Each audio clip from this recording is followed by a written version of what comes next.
Aloha, my fellow LuLu leaguers.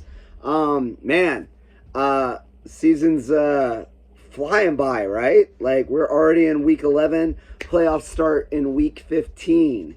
As it stands right now, the only team that is out of the playoff hunt completely is our newbie, Mr. Nick and his Jepsons juggernaut.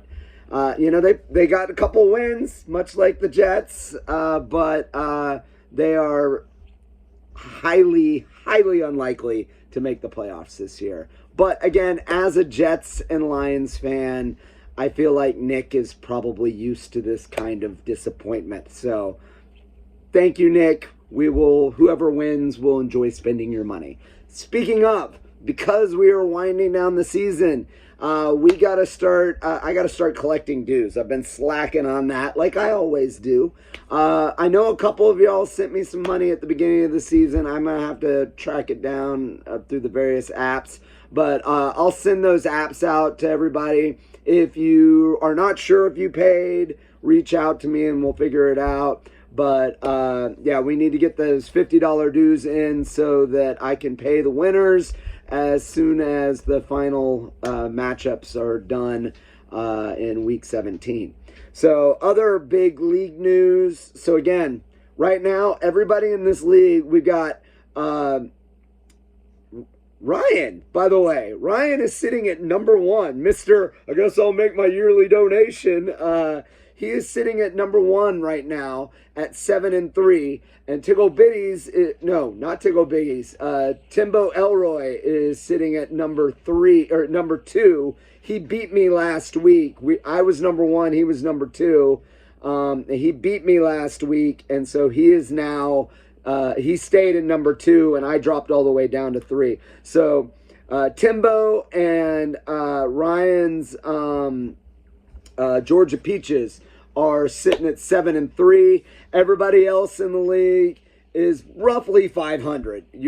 Everybody's kind of hovering around that 5-5 line. They're either 4-6, 5-5, or 6-4. So, like I said, everybody's still in the hunt. So keep setting your lineups, keep making your moves. Remember, top 6 teams go to the playoffs. Once you're in the playoffs, like it's just win or go home, right?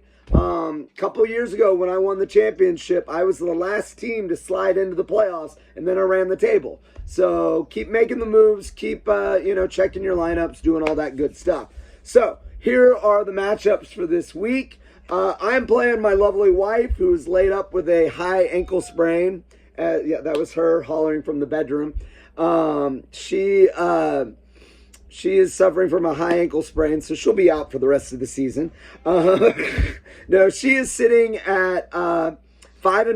I'm sitting at 6-4. I'm the number 3 team. She is the number 5 team right now. The Crawdads and the Ditch Chickens. She got 15.44 points out of Mr. Drake May on Thursday against the Jets. But I right now have a 67% chance to win because she has terrible running backs. She's got JT on bye this week, so she's super weak at running back.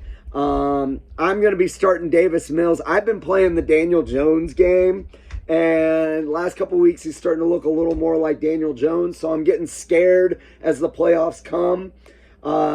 He's on bye. I hope he comes back like renewed, back to the Daniel Jones we saw at the beginning of the season. But for this week, I'll be running Davis Mills out there. I was going to do Mac Jones, but apparently Brock Purdy's back. I got Devontae Adams is questionable. And then I don't know what's going on with Brock Bowers, man. Like 2 weeks ago, 43 points. Last week, 3 points. That a 40-point gap, right? Like, so, the ceiling's way up here, but the basement is way down there. Next matchup, we got number 2, 7-3, Timbo Elroy going against our number 14 team, Nick's Jepson's Juggernauts. Again, congrats, man. You got 2 games, so at least you didn't get the goose egg for the season there, Nick.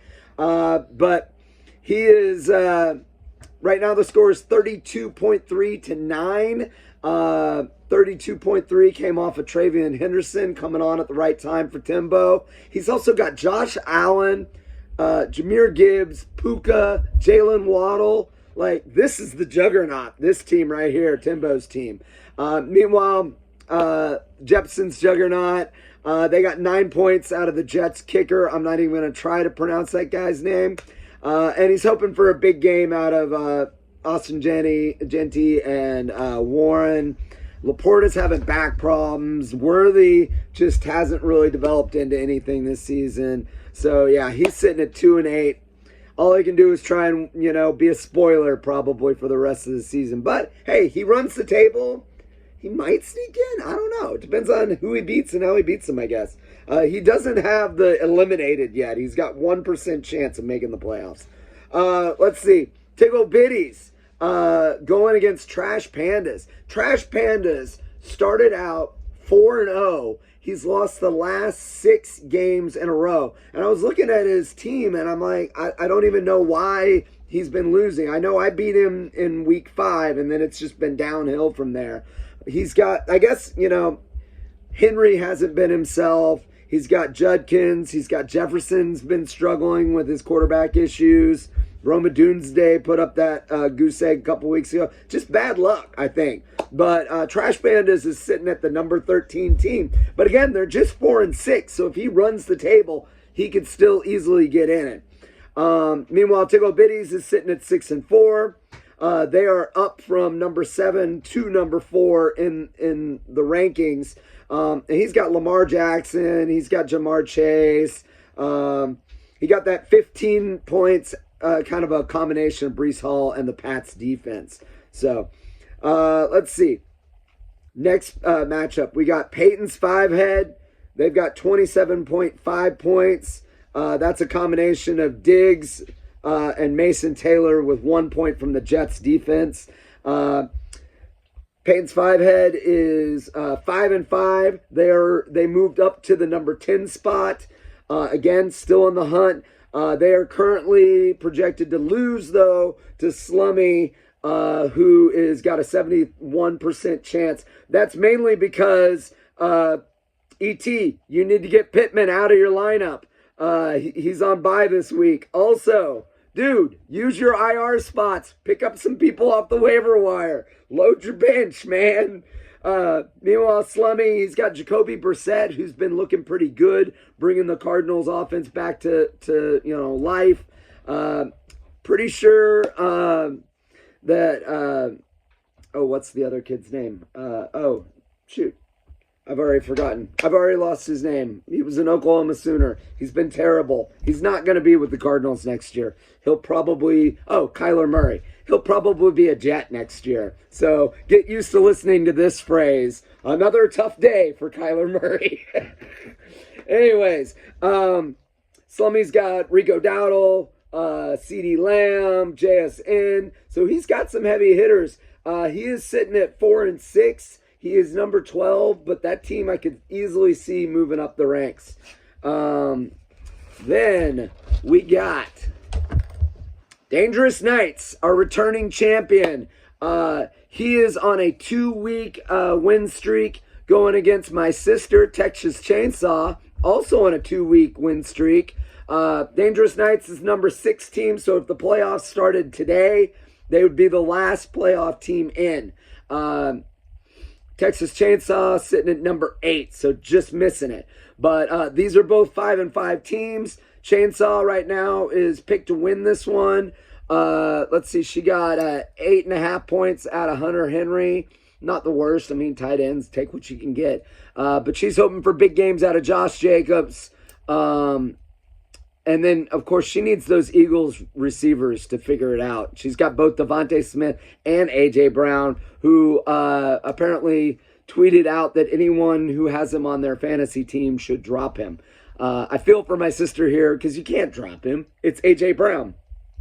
But I've got him in another league, and it has been a really frustrating roller coaster ride with A.J. Brown this year. Meanwhile, Dangerous Knights, he's got Caleb Williams and Chase Brown. Both have kind of come on as of recently. And then, of course, he's been keeping it together with Detective Drake London, who's just been a touchdown machine. So that's going to be a tight one, and one that will definitely probably have playoff implications, because we were talking about two teams right on the cusp. Again, we're all right on the cusp, right? Anybody could blow it at this point. Anybody could pull it together. And then last but not least, we got our new number one team, Georgia Peaches, sitting at 7-3 on a 4-week win streak. I know I was one of those wins for them. Going against Stevenson Maulers, which, you know, that team has kind of been falling in the ranks. A couple weeks ago, they were number 3. Now they've fallen all the way to number 7, so that would mean they would just miss the playoffs. But the Maulers are sitting at 5-5. Peaches sitting at 7-3. Maulers are hoping for a big game for Mahomes, especially since Georgia Peaches has got the Broncos defense. Now, I will say this, little betting tip. Andy Reid coming off of the bye is money. He always comes in hot off of the bye. So I do expect the Chiefs to light it up a bit against the Broncos. Stevenson Maulers also have James Cook, Nico Collins, Jawan Jennings. So he's got some playmakers. Meanwhile, the Peaches, man, like, I was looking at the team, I'm like, it's not a bad team, but it's just everything's working for him right now. He's got Devon Achane. That's the heavy hitter right there. He's got David Montgomery, George Kittle, and then Jameson Williams had a huge week last week, and I'm kind of expecting another big week out of him this week. So those are the matchups. Remember, trade deadline is coming up. It is November 28th at 3 a.m. I'm assuming that is Eastern time, because I set up the league and I'm on Eastern time. So, plan accordingly. And of course, get me your dues so that I can pay out our winners. $50. I will send out all that info here shortly. Anyways, best of luck to everyone except for my wife, who I hope has a terrible week. I hope I destroy her, and I hope that I can get back on the right side of the win-lose column. All right. Remember, folks, set your lineups, keep making the moves, pay your dues, and let me see your war face. Ah!